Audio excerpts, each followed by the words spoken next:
बिस्मिल्लाहिर्रहमानिर्रहीम। अस्सलाम वालेकुम। तो कैसे हैं आप सब। हम कर रहे थे 7th क्लास की बुक की डोमेन 2 अलजबरा की सब domain number sequence and patterns के क्वेश्चंस। तो क्वेश्चन नंबर 5 करते हैं, जिसमें हमें उन्होंने कहा है कि हमने इनके मिसिंग सीक्वेंस जो से है वो बताने हैं। मिसिंग सीक्वेंस का हमारे पास वही रूल है कि हमने क्या करना है कि हमारे पास जो सेकंड टर्म होगी उसमें से हमने करना है फर्स्ट टर्म को माइनस। तो आंसर क्या आ गया हमारे पास 3। ठीक है, अब इस 3 को हमने 13 में ऐड करना है, फिर वो जो आंसर निकलेगा उसको हमने 3 में ऐड करना है, देन हम अपना सीक्वेंस फाइंड कर लेंगे। ठीक है, तो फर्स्ट ऑफ ऑल हमने क्या करना है 13, ये 13 हमारी कौन सी टर्म है। अब हम अपनी टर्म्स को मार्क कैसे देते हैं, ये हमारे पास A1 है, ये हमारे पास A2 है, ये हमारे पास A3 है, देन ये वाली टर्म जो हमारे पास आएगी ये हमारे पास A4 होगी, ये हमारे पास A5 होगी और ये हमारे पास A6 होगी। ठीक है, तो अब हमने फाइंड करना है A4, A5 एंड A6। ठीक है, तो फर्स्ट ऑफ ऑल हम क्या करेंगे 13 में प्लस करेंगे 3, क्योंकि हमारा डिफरेंस क्या निकला है 3 का। 3 प्लस किया तो हमारे पास आ गया 16। ये हमारे पास किसका आंसर है A4 का। A5 फाइंड करना है, A5 हमारे पास 16 उससे पिछली टर्म, इसको हम इधर लिख देते हैं, ये हमारी टर्म निकल आई है 16। अब 16 में हम प्लस करेंगे 3 विच इज इक्वल्स टू 19। 19 हमारी फिफ्थ टर्म निकल आई है, जिसको हम 19 यहाँ लिख देते हैं। ठीक है, एंड नेक्स्ट टर्म है हमारे पास A6। A6 कैसे 19 में हम प्लस करेंगे 3 हम किस लिए प्लस करें, क्योंकि हमारे पास जो डिफरेंस निकला है 2 टर्म्स का वो 3 निकला है। ठीक है, तो यहाँ हम प्लस करेंगे 3, तो आंसर हमारा आ गया 22।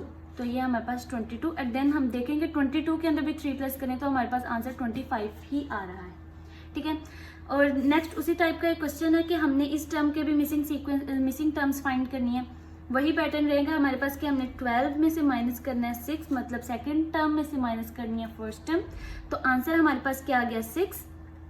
ठीक है, अब इसी तरह ये हमारे पास अगर A1 है, ये A2 है टर्म, ये A3 टर्म है, ये A4 होगी, ये A5 होगी एंड ये A6 होगी और ये हमारे पास A7 टर्म है।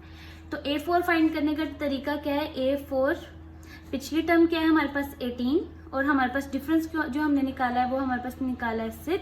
हम इसमें प्लस कर देंगे, 18 प्लस 6 इज इक्वल्स टू 24। ठीक है, इधर हमने लिख दिया 24, ये हमारी एक टर्म निकल आई।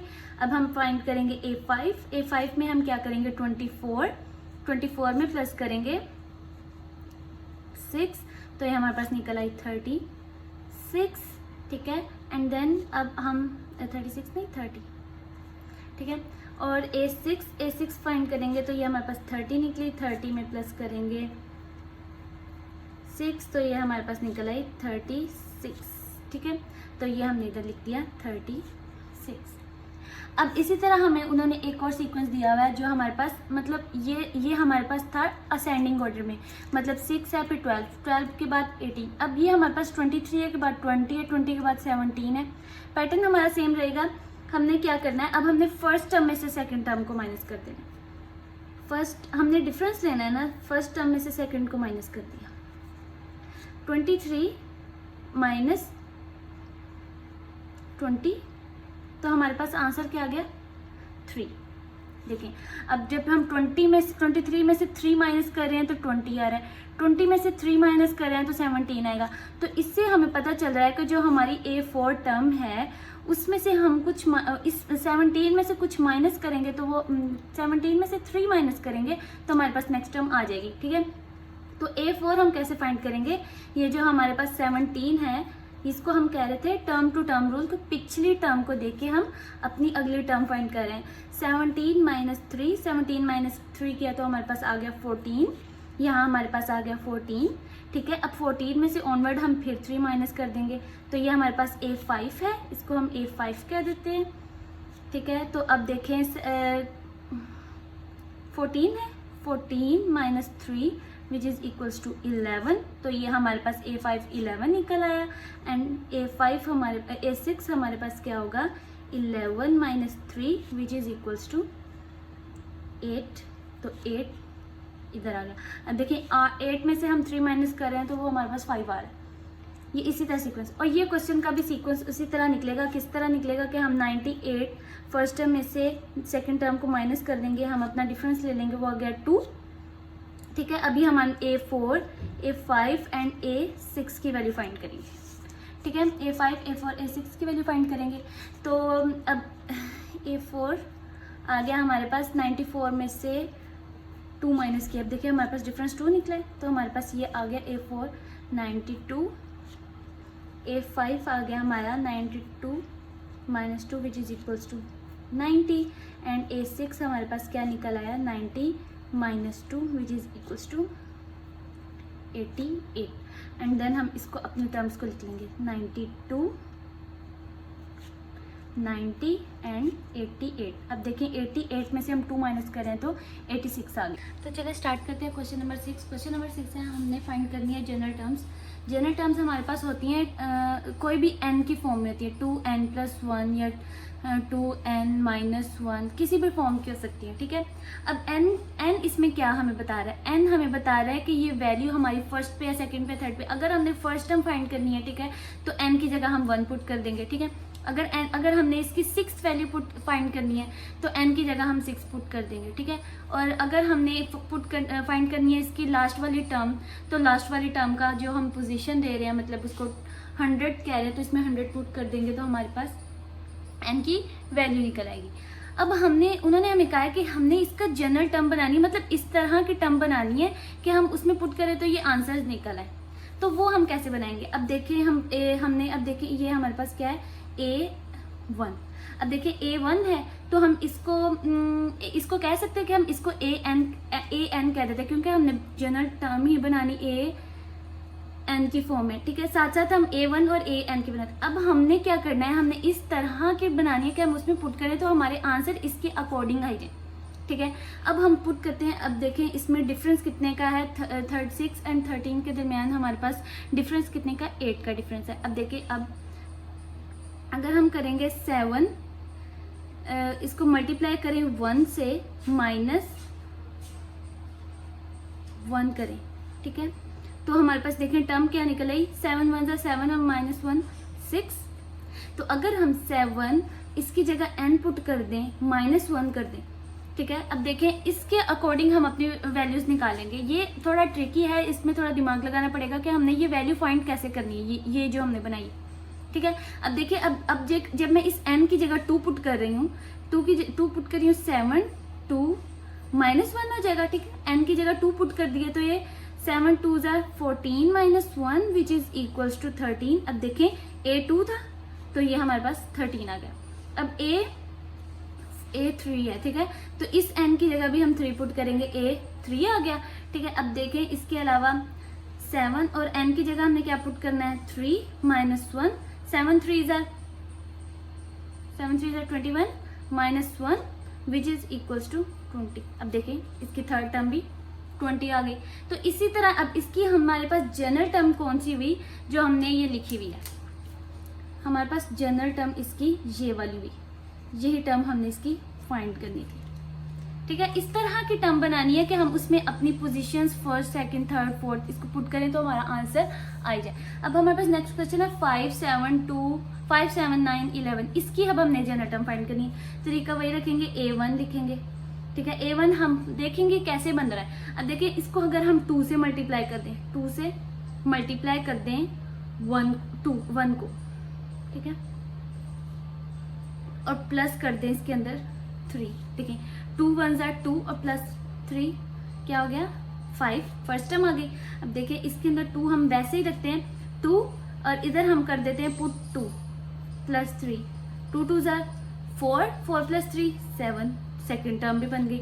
मतलब ये जो ब्रैकेट में हम वर्ड लिख रहे हैं इसकी जगह हम अगर n लिख दें, an is equals to 2n plus 3 कर दें, तो इस तरह ये हमारे पास जनरल टर्म बन रही है। देखें अब अगर हम इस n की जगह 3 पुट करें, अगर हम इस साइड पे पुट कर रहे हैं तो इस साइड पे भी n को हम 3 पुट करेंगे, लाइक 3। अब देखिए इसी तरह हम अपनी टर्म्स को रिप्रेजेंट करते हैं ना, A1 A2 एंड A3, ठीक है। तो अब हम इसको कह सकते हैं 2, इस n की जगह हमने पुट किया 3 प्लस 3 विच इज इक्वल 3 2 ज़ा 6, 6 प्लस 3 9। अब देखिए हमारी थर्ड टर्म भी निकल आई। तो इसमें हमारी जो जनरल टर्म होगी वो ये होगी, ठीक है, ये जनरल टर्म होगी। अब नेक्स्ट है हमारे पास सीक्वेंस दिया हुआ है उन्होंने 4 9 14 एंड 19, ठीक है। अब हमने इसकी जनरल टर्म फाइंड करनी है। A1 हम पहले A1 से हिसाब लगा लेते हैं कि A1 कैसे होगा। अब क्या करेंगे हम 5 लेंगे, अब उसके अंदर 1 माइनस 1। अब देखें ये क्या सीक्वेंस बन रहा है, इसको अगर हम n कर दें an is equals to 5n minus 1। अब देखिए जहाँ हम अब देखिए इसको हम सॉल्व करें तो 4r।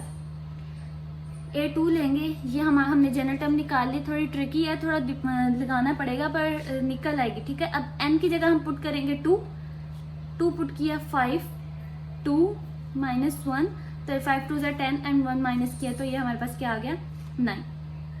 सेकेंड टर्म भी निकल आई, फर्स्ट टर्म भी निकल आई। अब थर्ड टर्म है, थर्ड टर्म कैसे फाइंड करेंगे, 5 3 15 minus 1 which is equals to 14। तो इसका क्या मतलब हुआ कि हम इस n की जगह ये जो हमने जनरल टर्म निकाली है, जनरल टर्म का मतलब होता है कि वो हमारे पास सब जो सीक्वेंस की सब वैल्यूज होती है ना उन सब के लिए वैलिड होती है, क्योंकि हमने बस उसमें अपने पोजीशन को पुट करना होता है, ठीक है। तो उसको हम कहते हैं जनरल टर्म। तो अब ये हमने इस सीक्वेंस की ये जनरल टर्म निकाली। अब इसी तरह इसमें 4 पुट करेंगे, 5 4 20 minus 1 which is equals to 19। तो इसी तरह ये हमारी सीक्वेंस की नेक्स्ट टर्म। तो उन्होंने हमें नेक्स्ट क्वेश्चन क्या दिया हुआ है, क्वेश्चन हमारे पास है find the 30th term of the following general term.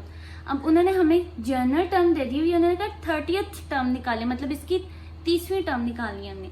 30वीं क्या, हम सिंपल n की जगह हम 30 पुट कर देंगे। n इक्वल्स टू हमने 30 पुट किया है, ठीक है, और 2 30 प्लस 1 इसी तरह लिखेंगे, ठीक है। अब ये 32 60 plus 1 which is equals to 61। तो हमारे पास ये जो जनरल टर्म दी हुई है, इससे जो सीक्वेंस बनता है, मतलब अगर इसकी जगह हम 1 पुट करेंगे तो फर्स्ट टर्म आ जाएगी, सेकंड 2 पुट करेंगे तो सेकंड टर्म आ जाएगी, 3 पुट करेंगे तो थर्ड टर्म आ जाएगी, इस तरह चलते चलते जाते। अगर इसकी जगह हम 30 पुट करेंगे तो उस सीक्वेंस की हमारे पास जो टर्म 30th टर्म बनेगी वो हमारे पास 61 होगी। इसी तरह अब हमने इस सीक्वेंस की भी 30th टर्म फाइंड करनी है। A30 is equals to 8 into 30। अब देखें प्लस 2। अब इसको 30 को मल्टीप्लाई करें 8 240 बन रहा है, ठीक है। 240 plus 2 which is equals to 242। तो इस सीक्वेंस की जो हमारे पास 30th टर्म होगी वो हमारे पास होगी 242। और अगर हमने इसकी फर्स्ट सेकंड थर्ड फाइंड करनी है तो इस n की जगह हम फर्स्ट पुट करके देखेंगे, 1 पुट करके देखेंगे कि फर्स्ट आ जाएगी, सेकंड 2 पुट करेंगे तो सेकंड टर्म आ जाएगी, 3 पुट करेंगे थर्ड, इसी तरह ही सीक्वेंस चलता जाएगा। अब ये भी क्वेश्चन उसी टाइप का है कि हमने भी इसकी 30th टर्म फाइंड करनी है, तो 5 इंटू 30 माइनस 1, तो इसका आंसर आ जाएगा 150, ठीक है। -1 तो 149। तो इस सीक्वेंस की हमारे पास जो 30th टर्म होगी वो 149 होगी। और इस क्वेश्चन को आप खुद ही सॉल्व करेंगे। तो नेक्स्ट क्वेश्चन है, उन्होंने हमें दिया हुआ है question number 8, the general term of the number sequence list the. हमें उन्होंने कहा है कि हमारे पास जनरल टर्म दी हुई है, हमने इस जनरल टर्म के फर्स्ट 4 एलिमेंट्स बताने हैं, फर्स्ट 4 टर्म्स बतानी है। तो वही तरीका है कि हमने n की जगह फर्स्ट टर्म फाइंड करनी है, तो n की जगह 1 लिख दिया, 3 इंटू 1 प्लस 5, ठीक है। तो फर्स्ट टर्म हमारे पास क्या आ गया, 3 1 3 प्लस 5 हमारे पास क्या हो गया 8। सेकेंड टर्म बतानी है, सेकेंड टर्म क्या है 3। अब n की जगह हम क्या पुट करेंगे 2 plus 5, 3 2 6 plus 5 is equals to 11। अब फोर्थ टर्म बतानी है, अब 3 पुट करेंगे, इस n की जगह भी हम 3 पुट करेंगे, इस n की जगह भी हम 3 पुट करेंगे। थर्ड टर्म फाइंड करें, 3 into 3 plus 5, 3 3 9, 9 plus 5 is equals to 14। And A4 find करेंगे, A4 हमारे पास क्या है 3 और n की जगह पुट करेंगे 4 plus 5, 3 4 12 plus 5 is equals to 17। तो हमारे पास जो सीक्वेंस बना, हम सीक्वेंस को इस तरह लिखते हैं 8 11 14 एंड 17 एंड सो ऑन, ठीक है। ये हमारे पास क्या बन गया सीक्वेंस। इसको हम हाईलाइट कर देते हैं, ठीक है। अब नेक्स्ट है हमारे पास, अब इस जो ये वाला सीक्वेंस दिया हुआ है, जनरल टर्म दी हुई है, हमने इसकी भी फर्स्ट 4 वैल्यूज बतानी है। तो फर्स्ट 4 n की वैल्यू जगह पे हम 1 पुट करेंगे, n की प्लेस पे हमने 1 पुट कर दिया, 8 1 पुट कर दिया, प्लस 2, ठीक है, यही है। तो 8 1 जार 8 प्लस 2 क्या हो गया हमारे पास 10। A2 पुट किया, A2 फाइंड किया, n की जगह 2 पुट कर दिया, 8 2 जार प्लस 2, 8 2 जार 16 प्लस 2 क्या हो गया हमारे पास 18। 8 अब 3 पुट कर दिया तो ये हमारे पास 3 आ गया प्लस 2, 8 3 जार 24 प्लस 2 26। तो ये हमारी थर्ड टर्म आ गई। और फोर्थ टर्म किस तरह आ गई 8 4 जार प्लस 2, 32 प्लस 2 क्या आ गया 8 4 जार 32 प्लस 2 34। तो हमारे पास ये टर्म बन गई 10 plus 18 plus 26 plus 34 and so on. ये हमारे पास जो ये सीक्वेंस दिया हुआ है जिसकी जनरल टर्म दी हुई है हमने वो सीक्वेंस फाइंड कर लिया। अब ये क्वेश्चन भी सेम इसी पैटर्न पे है। हमने कैसे करना है a1 5 इंटू 1 पुट किया, 1 का स्केयर है प्लस 1 का स्केयर 1 को 1 से मल्टीप्लाई करें 2 टाइम्स तो 1 1 0 1 5 प्लस 2 हो गया। तो ये हमारे पास क्या हो गया 7। फर्स्ट टर्म आ गई हमारे पास 7 और सेकंड टर्म क्या होगी 5 और n की जगह हमने 2 पुट किया, स्केयर लिया प्लस 1। अब स्केयर कैसे लेते हैं 2 2 जार 4 प्लस 5 2 2 जार 4 को 5 से मल्टीप्लाई किया 20 प्लस 1 तो ये हमारे पास क्या हो गया 21। इसी तरह a3 फाइंड करेंगे 5 इंटू 3 का स्केयर। अब 3 का स्केयर हमारे पास क्या आता है 3 का स्केयर होता है 9 को 5 से मल्टीप्लाई किया 45 प्लस 1 हमारे पास क्या हो गया 46। और इसी तरह हमने फाइंड कर लिया A4 का square plus 1 which is equals to 4 का स्केयर हो गया हमारे पास 16 प्लस 1। अब 16 को 5 से मल्टीप्लाई करें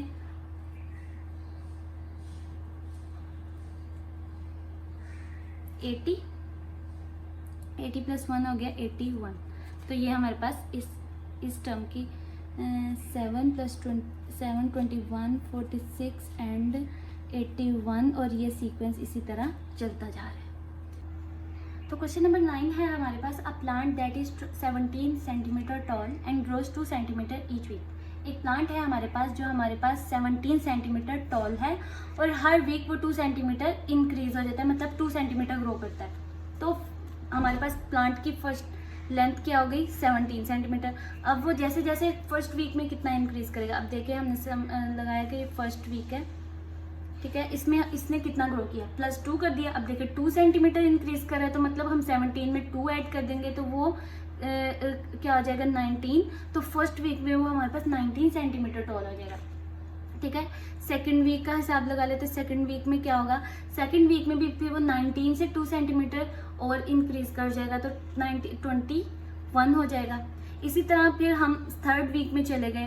थर्ड वीक में हमने इसको 2 और इंक्रीज कर दिया तो वो 23 हो गया। फोर्थ वीक में हम चले गए, फोर्थ वीक में हमने 2 सेंटीमीटर फिर वो इंक्रीज कर गया तो वो हमारे पास 25 हो गया। तो वो इसी तरह चलता जाएगा, ठीक है। तो हमने कह दिया कि हमने इस तरह एक सीक्वेंस बना लिया कि हमारे पास पहले 17 सेंटीमीटर था, फर्स्ट वीक में वो 19 हो गया और नेक्स्ट वीक में हमारे पास 21 हो गया एंड नेक्स्ट वीक में हमने 2 फिर वो ग्रो किया तो 23 हो गया और इसी तरह 25 हो गया एंड सो ऑन। ये सीक्वेंस हमारे पास ऐसे ही चलता जाएगा। फर्स्ट क्वेश्चन था कंप्लीट द सीक्वेंस, हमने अपना सीक्वेंस बना लिया। अब नेक्स्ट क्वेश्चन उन्होंने कहा हुआ है how tall will be the plant after 3 weeks, कि 3 वीक्स में हमारे पास प्लांट कितना टॉल हो जाएगा। अब देखिए थर्ड वीक में हमारा प्लांट 23 सेंटीमीटर टॉल हो गया था तो इसका आंसर हमारे पास आ जाएगा 23 सेंटीमीटर टॉल, कि थर्ड वीक में हमारा जो प्लांट है वो 23 सेंटीमीटर टॉल हो जाएगा। अब नेक्स्ट उन्होंने क्वेश्चन किया for after how many weeks will be the plant be 27 centimetre tall, कितने वीक्स के बाद हमारा प्लांट जो है वो 27 सेंटीमीटर टॉल हो जाएगा। देखिए फर्स्ट 17 था पहले, फर्स्ट वीक में जो वो हमारे पास जो फर्स्ट वीक में हमारे पास इंक्रीज किया वो 19 हो गया, यहाँ 17 लिख दिया। सेकेंड वीक में हमारे पास कितना हो गया 21, थर्ड वीक में हमारे पास कितना हो गया 23, फोर्थ वीक में हमने देखा कितना हो गया 25 एंड फिफ्थ वीक में हो गया 27। अब देखिए 27 सेंटीमीटर टॉल हुआ हमारे पास फिफ्थ वीक में, ठीक है। तो हम ये लिख देंगे कि हमारा जो ट्री है वो 27 सेंटीमीटर टॉल हुआ इन 5th वीक, ठीक है। तो ये हमारे पास था क्वेश्चन नंबर 9। नंबर 10 है Ibrahim solves 5 question of exercise of mathematics subject in 20 minutes. अब हम इधर लिख लेते हैं मिनट्स, ठीक है, और इधर लिख लेते हैं क्वेश्चंस, ठीक है। अब वो 5 क्वेश्चन सॉल्व कर रहा है 20 मिनट्स में, ठीक है। इस तरह कर लेते हैं हम, मिनट्स नीचे कर लेते हैं, ठीक है। इब्राहिम सॉल्व 5 क्वेश्चन सॉल्व कर रहा है, वो हमारे पास कर रहा है 20 मिनट्स में, ठीक है। अब कर रहा है ऑफ मैथमेटिक्स सब्जेक्ट 20 मिनट्स में वो कर रहा है 7 क्वेश्चंस कर रहा है वो हमारे पास 20 मिनट्स में, 30 मिनट्स में, ठीक है। एंड 9 क्वेश्चंस कर रहा है वो हमारे पास 40 मिनट्स में, ठीक है। अब हमने क्या बताना है कि वो हमारे पास when will he solve 13 questions and 15 questions, कि वो हमारे पास 13 और 15 क्वेश्चंस कितने टाइम में सॉल्व कर लेगा। अब देखिए 5, 7 और 9। अब देखिए इसके अंदर हमने वही सीक्वेंस लगाना है, 7 - 5 क्या हो गया हमारे पास 2। अब देखिए 5 + 2 क्या हो गया 7, 7 + 2 क्या हो गया 9, 9 + 2 क्या हो गया हमारे पास 11, 11 + 2 क्या हमारे पास हो गया 13, एंड 13 + 2 क्या हो गया हमारे पास 15। अब देखें 11 क्वेश्चंस हो गए 13 एंड 15। अब देखें वो इसमें इसका डिफरेंस निकाल लेते हैं। अब ये देखिए मतलब हमें पता चल रहा है ना कि वो तरतीब से चल रहा है। अब देखिए 20 + 10 30, 30 + 10 40, 40 + 10 50, 50 + 10 60, 60 + 10 70। तो इस तरह ये हमारे पास सीक्वेंस चल रहा है। अगर वो 20 मिनट्स में 5 क्वेश्चन सॉल्व कर रहा है तो फिर वो 30 मिनट्स में 7 क्वेश्चन सॉल्व कर रहा है, 40 मिनट्स में 9 क्वेश्चन सॉल्व कर रहा है, 50 मिनट्स में 11 क्वेश्चन सॉल्व कर रहा है, इसी तरह 60 मिनट्स में वो 13 क्वेश्चन सॉल्व कर रहा है, 70 मिनट्स में वो कर रहा है 15 क्वेश्चन सॉल्व, ठीक है। अब उन्होंने हमें कहा था when will he solve 13 question, 13 question वो कितने टाइम में सॉल्व कर, ये देखें 13 क्वेश्चन है वो 60 मिनट्स में सॉल्व कर, एंड 15 क्वेश्चन है और वो 17 मिनट्स में सॉल्व कर रहा है। तो इसका आंसर क्या होगा, ही solve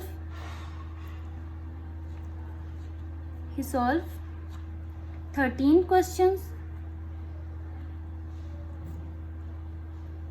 in 60 minutes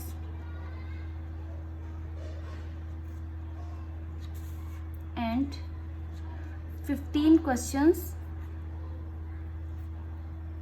in 70 minutes.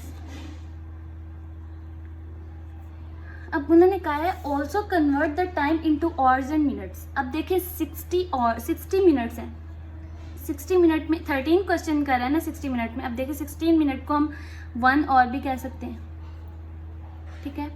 अब 70 मिनट्स है, अब देखिए 70 मिनट्स, इसमें अगर हम इसको डिवाइड कर ले 60 एंड प्लस 10 में, ठीक है, तो क्या बन गया 1 और एंड 10 मिनट्स बन गए। तो इसी तरह ये हमारा क्वेश्चन नंबर 10 भी कंप्लीट हो गया। तो क्वेश्चन नंबर 11 है हमारे पास, a company use 10 cartons to pack ball. हमारे पास एक कंपनी है जो 10 कार्टन्स यूज़ कर रही है बॉल्स को पैक करने के लिए। If the company pack 20 balls in the first carton में वो 20 बॉल्स पैक कर रही है, सेकेंड कार्टन में वो 25 बॉल्स पैक कर रही है, और थर्ड कार्टन में वो हमारे पास 30 बॉल्स पैक कर रही है। तो हमारा फर्स्ट क्वेश्चन है the number of balls in 4th, 5th, 6th, 7th, 8th, 9th, 10th। हमने इन सब कार्टन्स का हमने बताना है कि इन कार्टन्स में कितनी कितनी बॉल्स होंगी, ठीक है। अब हमारे पास सीक्वेंस बन रहा है, वही सीक्वेंस लेंगे हम। सेकंड 25 माइनस 20, तो ये हमारे पास क्या हो गया 20, ये हमारे पास 5 हो गया। मतलब हमारे पास जो डिफरेंस आ रहा है वो हमारे पास 5 का है। तो अब हमने फाइंड करनी है, ये हमारे पास A1 है, ये हमारे पास A2 है, ये हमारे पास A3 है, हमने फाइंड करना है A4, A5, A6, A7, A8 and so on to up to 10। ठीक है, तो हमारे पास A4 क्या निकलेगा? A4 का मतलब है कि फोर्थ कार्टन में हमारे पास टोटल बॉल्स कितनी होंगी। तो हम क्या करेंगे, प्रीवियस टर्म हमारे पास क्या है 30 प्लस 5 कर देंगे तो वो हमारे पास क्या आ जाएगी 35। तो फोर्थ कार्टन में हमारे पास कितनी बॉल्स होंगी 35। अब नेक्स्ट फिफ्थ कार्टन है तो उसकी पोजीशन क्या है A5। ठीक है, तो अब हम क्या करेंगे 35 plus 5 which is equals to 40। तो फिफ्थ कार्टन में हमारे पास कितनी बॉल्स होंगी, वो हमारे पास होंगी 40। इसी तरह 6 है A6। ठीक है, तो हमारे पास प्रीवियस टर्म क्या है 40 plus 5 which is equals to 45। Then sixth हमारे पास जो कार्टन है उसके हमारे पास बॉल्स होंगी 45, मतलब 5 के डिफरेंस से जा रहे हैं। A7 निकालेंगे, A7 हमारे पास क्या है 45 plus 5 which is equals to 50। तो सेवन्थ कार्टन में हमारे पास बॉल्स कितनी होंगी 50। A8 है 550 plus 5 which is equals to 55। तो एट्थ कॉटन में हमारे पास कितनी बॉल्स होंगी 55। A9 नाइन्थ कॉटन और 55 plus 5 which is equals to 60।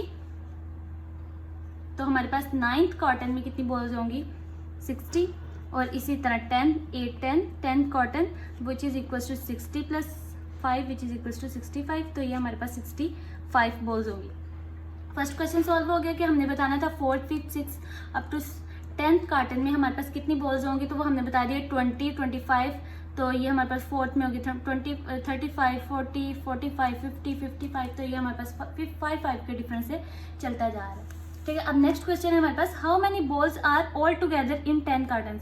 अब ये सारी बॉल्स हैं, अब 10 कार्टन्स है हमने ऊपर मेंशन किए हुए। ठीक है, ये 10 कार्टन्स हमने मेंशन किया हुआ है। हमने बताना है कि इन सब कार्टन्स में टोटल कितनी बॉल्स थी। ठीक है, तो हम इधर लिख लेते हैं टोटल बॉल्स। ठीक है, अब हम इन बॉल्स को जमा करेंगे।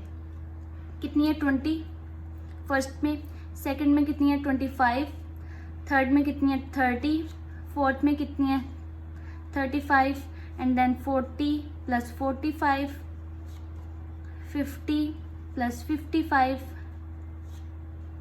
Plus 60 plus 65 is equal. अब देखें 10 में हमारे पास कितनी बॉल्स है 65। अब हम इन सब को प्लस करेंगे तो आंसर हमारे पास क्या आएगा 425। ठीक है, तो हमारे पास 10 कार्टन्स में टोटल कितनी बॉल है 425 बॉल्स। ओके, अब उन्होंने कहा है if the ball cost of ball, हमने इस बॉल्स की कॉस्ट फाइंड करनी है। If the price of 1 ball is 18, अगर 1 बॉल की प्राइस हमारे पास कितनी है इज इक्वल्स टू 18 है, तो हमने टोटल बॉल्स, अब टोटल बॉल्स हमने कितनी निकाली है 425। ठीक है, अब 425 बॉल्स की कितनी होगी 425 बॉल्स की हमारे पास क्या प्राइस होगी, तो हमने 425 को मल्टीप्लाई कर देना है 18 क्या है एक बॉल की प्राइस। तो हम इसको जब मल्टीप्लाई करेंगे तो आंसर हमारे पास आएगा 7650। ठीक है, तो ये हमारे पास क्या निकली टोटल बॉल्स जो हमारे पास कॉटन में मौजूद है उसकी टोटल प्राइस निकले। ठीक है, उम्मीद है आप लोगों को हमारी वीडियो पसंद आई होगी। मज़ीद वीडियोस देखने के लिए हमारे चैनल को सब्सक्राइब करें।